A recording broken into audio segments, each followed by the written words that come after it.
Former U.S. President Donald Trump and Vice President J.D. Vance recently held a controversial press conference with Ukrainian President Volodymyr Zelensky, marking the peak of mounting tensions. Throughout February, Trump and Vance openly criticized Zelensky, portraying him as an unpopular leader while simultaneously praising Russian President Vladimir Putin. Trump even claimed to trust Putin's intentions for peace and alleged that Ukraine had instigated the war. Initially, some viewed this apparent alignment with Russia as part of a diplomatic strategy, an attempt to bring Putin to the negotiating table and broker an end to the war. However, this justification appears increasingly inadequate. Trump has actively distanced himself from Zelensky, a move that undermines peace efforts, and his administration has made several decisions favoring Russia. For instance, at the most recent UN General Assembly, the U.S. sided with Russia against a European resolution calling for an end to the conflict. Additionally, Trump's administration ordered U.S. Cyber Command to suspend all planning against Russia, further raising suspicions about a deeper strategic shift. Beyond diplomacy, there are at least three key factors that could be driving Trump's pivot toward Russia. First, economic opportunities. Trump has openly discussed major U.S.-Russia economic partnerships, and after a recent meeting between U.S. and Russian officials in Saudi Arabia, Secretary of State Marco Rubio suggested that ending the war could unlock historic business opportunities. Russia has also expressed interest in collaboration, with Putin offering U.S. firms access to mineral extraction in Russian-occupied Ukrainian territory. However, economic analysts remain skeptical, questioning Russia's claims that American businesses have lost $324 billion due to sanctions, an estimate significantly higher than the $50 billion figure reported by the Financial Times. Another major factor is energy. Trump has long been vocal about lowering oil prices, an issue that resonates with American voters. Since Russia plays a key role in OPEC+, strengthening ties could be part of a broader strategy to influence global oil markets and curb rising costs.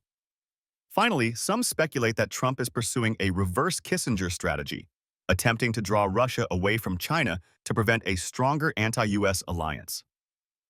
While this tactic worked during the Cold War when the Soviet Union and China were rivals, today's geopolitical landscape is different. China and Russia maintain a cooperative economic relationship, and Putin is unlikely to abandon Beijing in exchange for uncertain U.S. overtures. Despite criticism from Ukraine and Europe, recent U.S.-Russia talks in Saudi Arabia were described as positive and marked an initial step toward normalizing relations.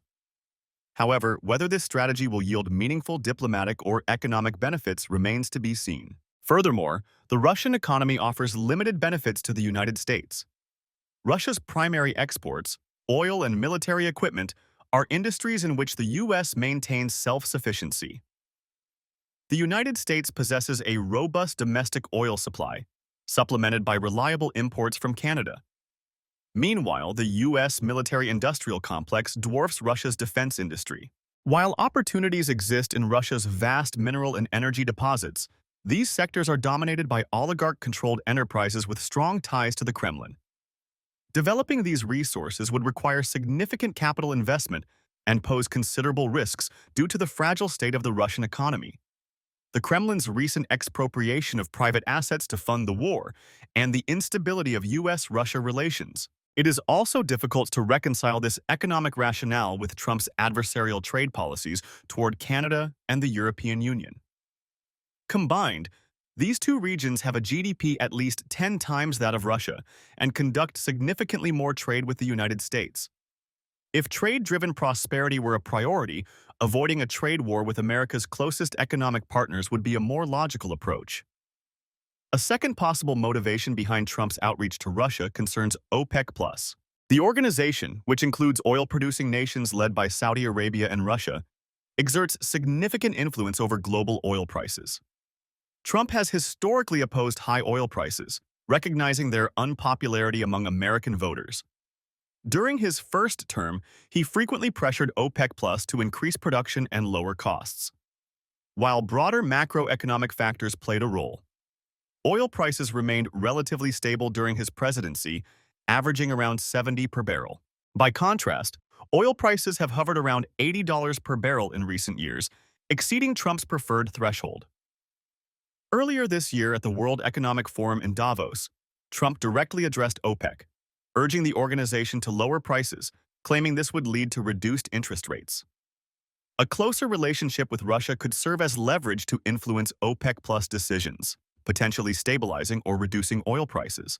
A final theory is that Trump is executing what some analysts have termed a reverse Kissinger strategy, an effort to court Russia in order to weaken its alliance with China, or, at the very least, prevent the formation of a consolidated anti-American bloc. This concept has been referenced by members of Trump's administration. J.D. Vance recently described it as ridiculous for the U.S. to push Russia into closer alignment with China. Similarly, Defense Secretary Pete Heath stated that the administration's primary focus was deterring conflict with China in the Pacific.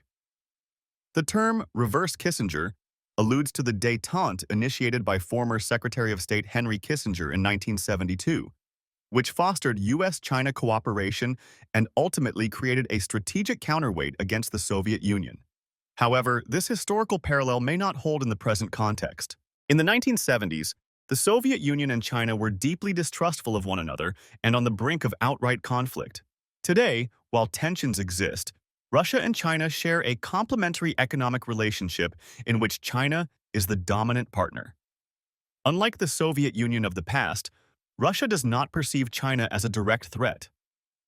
Furthermore, Moscow is acutely aware that Trump's successor is unlikely to maintain the same approach, making any shift in alliances highly improbable.